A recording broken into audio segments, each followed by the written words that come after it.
नमस्कार दोस्तों, मैं डॉक्टर स्वप्निल सागर जैन निरामय होम्योपैथी के अपने इस YouTube चैनल पर आप सभी का बहुत बहुत स्वागत करता हूं। दोस्तों, आज मैं आपसे बात करूंगा हाइपोथायरॉयडिज्म में हमें खाने में किन चीज़ों का उपयोग करना चाहिए, किन चीज़ों से हमें बचना चाहिए और हमारा जो डाइट चार्ट होना चाहिए वो किस तरह होना चाहिए, उनको खाने में क्या दे सकते हैं। तो सबसे अच्छी चीज़ होती है इसमें अनाज। हम अनाज का उपयोग कर सकते हैं। अनाज भी यदि हम छिलके सहित यूज करें, जैसे थोड़ा सा गेहूं को पिसवाते समय थोड़ा सा उसका मोटा दलिया टाइप जो रहता है उसको यूज करें।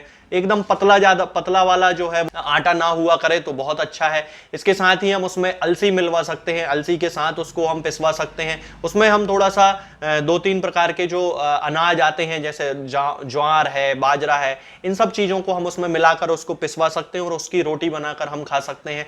इस तरह जो अनाज की मात्रा हमारे खाने में होनी चाहिए वो लगभग 150 ग्राम या 200 ग्राम पर डे हम आसानी से अनाज खा सकते हैं। जिन लोगों को आटे से कोई प्रॉब्लम होती है, गेहूं की जिन लोगों को एलर्जी होती है, वो लोग ज्वार या बाजरे के आटे का यूज कर सकते हैं और ज्वार या बाजरे से बनी हुई रोटी का उपयोग वो लोग कर सकते हैं। इसके साथ ही हम रवे से बनी हुई चीजें खा सकते हैं, उपमा खा सकते हैं, इडली खा सकते हैं, ये सारी चीजों का उपयोग कर सकते हैं।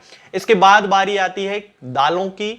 दालों में हम सभी प्रकार की दालें उपयोग कर सकते हैं, जैसे कि मूंग की दाल, तुअर की दाल, उड़द की दाल। कई लोग, जिन लोगों को सूट करती है, यदि आपको उससे कोई उड़द की दाल से कोई प्रॉब्लम होती है तो उसका उपयोग ना करें। इसके अलावा आप बीन्स का यूज कर सकते हैं। बीन्स मतलब जैसे राजमा होता है, सेम होता है, सेम के बीजों का उपयोग किया जाता है। इस तरह से आप इनका यूज कर सकते हैं। चनों का यूज कर सकते हैं। दालें जो होती हैं हमें प्रोटीन का सोर्स प्रोवाइड कराती हैं और प्रोटीन की बहुत ज्यादा जरूरत पड़ती है हमारे शरीर को हाइपोथायरॉयडिज्म में। उसका कारण यह है कि जो प्रोटीन होता है वो थायराइड हार्मोन के रेगुलेशन में हेल्प करता है।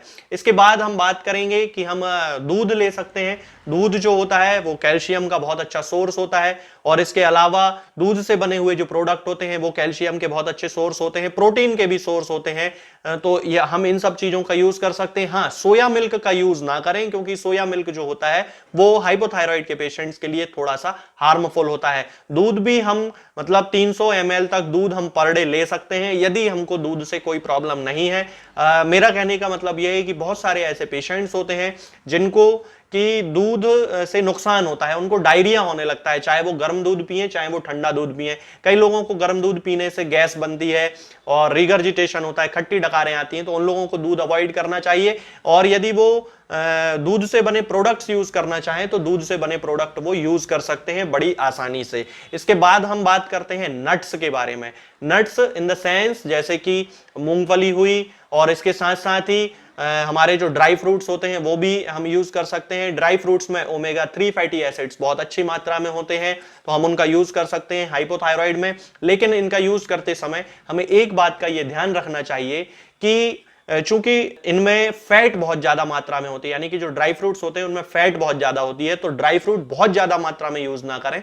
3-4 अखरोट कभी खा सकते हैं, 3-4 बादाम खा सकते हैं, 3-4 काजू दिन भर में खा सकते हैं, 4-5 खा सकते हैं, 6 खा सकते हैं। इससे ज्यादा बिल्कुल भी कभी ना खाएं। इसके साथ ही ज्यादा ड्राई फ्रूट खाने से कॉन्स्टिपेशन भी हो सकता है और वेट गेन तो होता ही है, और वेट गेन हाइपोथायराइड के पेशेंट्स की सबसे बड़ी समस्या होती है। इसलिए हमें यह ध्यान रखना चाहिए कि हम जब भी यूज करें, हमें बिल्कुल यूज करना है। ओमेगा 3 फैटी एसिड्स हमारी बॉडी में पहुंचना बहुत ज्यादा जरूरी है, इसलिए हमें उसका तो यूज करना ही है ड्राई फ्रूट्स का, लेकिन बहुत ज्यादा मात्रा में यूज ना करें। इसके बाद हम बात करते हैं बहुत ही खास चीज की, और वो है वेजिटेबल्स एंड फ्रूट्स, यानी कि फल और सब्जियां। तो दोस्तों, फल और सब्जियों में बहुत अच्छी मात्रा में, प्रचुर मात्रा में एंटीऑक्सीडेंट्स पाए जाते हैं, जो कि हमारे शरीर को बहुत ज्यादा जरूरी हैं। जिन लोगों को आयोडीन की कमी होती है उन लोगों को ही ज्यादा थायराइड डेवलप होता है, इसलिए हमें आयोडाइज्ड सॉल्ट का यूज करना चाहिए। हालांकि बहुत सारे लोग ये भी कहते हैं कि सेंधा नमक खाना चाहिए, तो आप सेंधा नमक भी यूज कर सकते हैं, उससे कोई प्रॉब्लम नहीं है।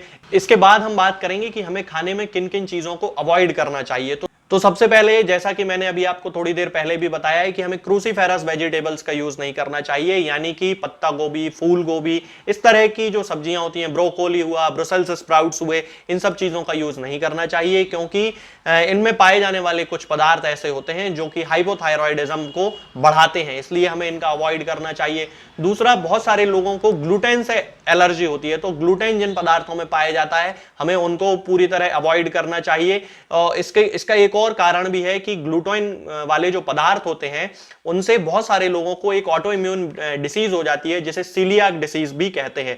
तो खास तौर से हमें इन पदार्थों से बच के रहना चाहिए। इसके अलावा हमें कॉफी को अवॉइड करना चाहिए, चाय को अवॉइड करना चाहिए, अल्कोहल को अवॉइड करना चाहिए। ये सारी चीजें हमें बीमार बनाती हैं, हमारे इम्यूनिटी को कमजोर कर देती हैं, इसलिए हमें इनसे बचना चाहिए। यदि आपको चाय पीने की इच्छा है तो आप ग्रीन टी पी सकते हैं, और इसके साथ ही आप टर्मेरिक टी पी सकते हैं। अभी आगे वीडियो में मैं आपको बताऊंगा कि टर्मेरिक टी कैसे बनाई जाती है, हम उसको पी सकते हैं। और कॉफी को अवॉइड करें, इन सब चीजों से हमारी जो इम्यूनिटी है वो कमजोर हो जाती है। इसके बाद हमें बहुत ज्यादा स्वीट, मतलब बहुत ज्यादा मीठा नहीं खाना चाहिए, क्योंकि जो मीठा होता है उसके कारण फैट बढ़ती है मीठे पदार्थों से, और फैट के कारण वेट गेन होता है, और वेट गेन ही हाइपोथायरॉइड की सबसे प्रमुख समस्या होती है। तो बहुत ज्यादा आइसक्रीम नहीं खाना चाहिए, बहुत ज्यादा मिठाइयां नहीं खानी चाहिए। थोड़ा बहुत आप ले सकते हैं, ऐसा नहीं कि बिल्कुल ही अवॉइड करें, लेकिन जिनमें आर्टिफिशियल शुगर मिलाई जाती हो उनको तो पूरी तरह बंद ही कर देना चाहिए।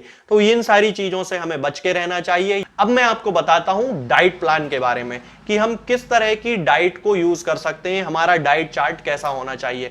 तो सबसे पहले, सुबह जब हम सोकर उठते हैं तो हमें 4-5 ग्लास गर्म गुनगुना पानी जरूर पीना चाहिए, जिससे हमारी बॉडी को एक बहुत अच्छी एनर्जी मिलती है, हमारी बॉडी के जो फंक्शंस होते हैं वो रेगुलेट होते हैं, जो हमारी बॉडी में टॉक्सिन्स इकट्ठे हो गए होते हैं वो क्लीन हो जाते हैं, हमें कॉन्स्टिपेशन में बड़ा रिलीफ मिलता है, इसलिए गर्म पानी जरूर पीना चाहिए। इसके साथ हम गर्म पानी में नींबू मिला सकते हैं। अब मैं आपको यहां पर बता दूं कि मैं नींबू मिलाने की बात कर रहा हूं, थोड़ा सा ही नींबू मिलाया जाता है, आधा नींबू उसको कट कर लें और उसको मिला लें। मैं आपको 1 गिलास पूरा नींबू का रस पीने को नहीं बोल रहा हूं, जिसमें पूरा नींबू ही नींबू हो, जिसमें पानी ना हो, क्योंकि बहुत सारे लोग फिर ये बोलते हैं कि नींबू से ये प्रॉब्लम होती है, नींबू से वो प्रॉब्लम होती है। तो नींबू से जिन लोगों को एलर्जी है वो नींबू को अवॉइड कर सकते हैं। इसके साथ ही हमें सुबह ब्रेकफास्ट में यदि हम बात करें तो हम रवे से बनी हुई कोई चीजें ले सकते हैं, जैसे कि इडली खा सकते हैं, उपमा खा सकते हैं। इसके अलावा दलिया हम खा सकते हैं, दूध में मिलाकर ले सकते हैं। फ्रूट सैलेड खाना हो, यानी कि फलों से बनी हुई सलाद खाना हो, वो आराम से खा सकते हैं। फलों का रस आप ले सकते हैं। ये सारी चीजों को आप ब्रेकफास्ट में यूज कर सकते हैं। और उसके बाद दोपहर के खाने की जब हम बात करते हैं तो दोपहर के खाने में हम 2 रोटी ले सकते हैं। जिन लोगों को गेहूं से प्रॉब्लम है वो ज्वार की रोटी खा सकते हैं, बाजरे से बनी हुई रोटी खा सकते हैं। इसके साथ ही 1 कप हमें दही उसमें यूज करना है, 1 कप हमें दाल यूज करना है। दाल की मात्रा 80 ग्राम के आसपास हो, बहुत अच्छा है, 100 ग्राम तक भी ले सकते हैं। दही की मात्रा 50 ग्राम हो, बहुत अच्छा है। इसके साथ ही हम कोई सूप पी सकते हैं, जैसे टोमेटो सूप पिया जा सकता है, बहुत अच्छा रहेगा। इसके बाद हम शाम के खाने की बात करें, यानी कि डिनर की बात यदि जब हम करते हैं तो डिनर में हमें बहुत ज्यादा हैवी खाना नहीं खाना है, और डिनर हमें शाम को 7 बजे कर लेना है। शाम को 7 बजे के बाद यदि हम खाना खाते हैं तो हमें बहुत सारी इंडाइजेशन की प्रॉब्लम हो सकती है, गैस्ट्रिक ट्रबल्स हो सकती हैं, वेट गेन हमारा हो सकता है। इसलिए हमें इससे बचना है। शाम को 7, 7:30 के बाद कभी भी खाना ना खाएं। ये सामान्य लोगों के लिए भी है, केवल हाइपोथायराइड के पेशेंट्स के लिए नहीं है। अब हम डिनर में ले सकते हैं, हल्की रोटी ले सकते हैं, 2 बिल्कुल पतली रोटी ली जा सकती है, ज्वार की ले सकते हैं। यदि कोई प्रॉब्लम ना हो तो मिक्स आटे की रोटी ले सकते हैं, जिसे मिस्सी रोटी कहते हैं। जैसे बहुत सारे अलसी मिला लिया, उसमें थोड़ा सा उसमें बेसन मिला लिया, थोड़ी सी उसमें मूंग की दाल मिला ली और उस आटे को पीस लिया, आटे से उससे रोटी बना के हम ले सकते हैं। उसके साथ हम लौकी की सब्जी खा सकते हैं, तुरई की सब्जी खा सकते हैं, दही हम रात में खा सकते हैं, कोई प्रॉब्लम नहीं है।